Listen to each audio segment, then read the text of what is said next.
खिपरो मामा खे ख़बर ॾींदा हलूं त खिपरो में गुज़िरे ॾींहुं नारा केनाल में ॿुॾी फौत थी वियल ॿिनि पोरितनि मां हिकु ॼणे जो लाश हथ आयो आहे। ॿुॾी फौत थियल मोहरम हिंगोरे जी लाश जी 25 कलाकनि खां ॻोल्हा जारी आहे। नारा केनाल मंसूर मेमन 3 कलाकनि खां पाणी घटि करण वारे नोटिस ते अमल न थी सघियो आहे। हिन हवाले सां टेलीफोन लाइन ते मौजूदु आहे खिपरे जो सीनियर सहाफ़ी मुमताज़ बोज़दार। जी मुमताज़, हिन हवाले सां तव्हां वटि कहिड़ा तफ़सीलात आहिनि? जी हरेज यो डायरेक्टर मंसूर मेमन जे तरफा एसडीओ नारा केनाल फर्श मोरी कमर सुमर जे जो ते उनजो माण्हू हुन राब्तो कयो जॾहिं ख़बरूं हलियूं अवामी न्यूज़ ते यो धरणे जूं एहतिजाज जूं त पाणी बंदि न थियण सबबि लाश ॻोल्हण में ॾुखियाई पई थिए।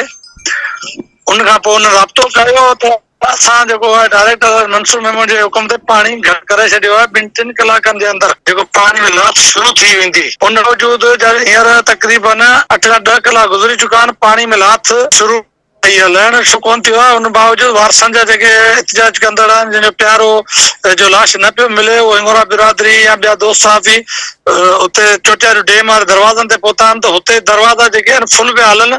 सिर्फ़ु हेठि जमणा वटां 2 जेको दरवाज़ा हेठि कया विया हुआ ऐं डायरेक्टर मंसूर मेमन ऐं जो इरिगेशन फर्श कैनाल जेको आहे कमर सुमरे इहो एहतिजाज कंदड़ जेको खे बढ़ाए उन्हनि खे जेको ॾुखनि ते पार रखण जे बजाए उनखे अञा वधीक ॾुखारो करे छॾियो आहे ऐं पंहिंजी सियासत पिया चिमकाइनि। ऐं पीपी ज़ुल सदर जे अलीसन हिंगोर जे पीपीएम शाज़िया मरी ॿी जेका यकीनदानी कामोरन जेको आहे उनजे हुकुम करे छॾियो आहे ऐं पंहिंजी मनमानी कंदे पाणी जो जेको छोड़ न घटाए सघियो आहे। रमज़ान जे महीने में हिन वक़्तु राति जे टाइम बि जेके वारस आहिनि उहे नारा केनाल जे कपरनि ते पंहिंजे प्यारे जे ॿाहिरि निकिरण जे आसरे में लाश मिलण जे आसरे में वेठल आहे। महिरबानी मुमताज़ तव्हांजी तफ़सीलात ॿुधाइण जे लाइ।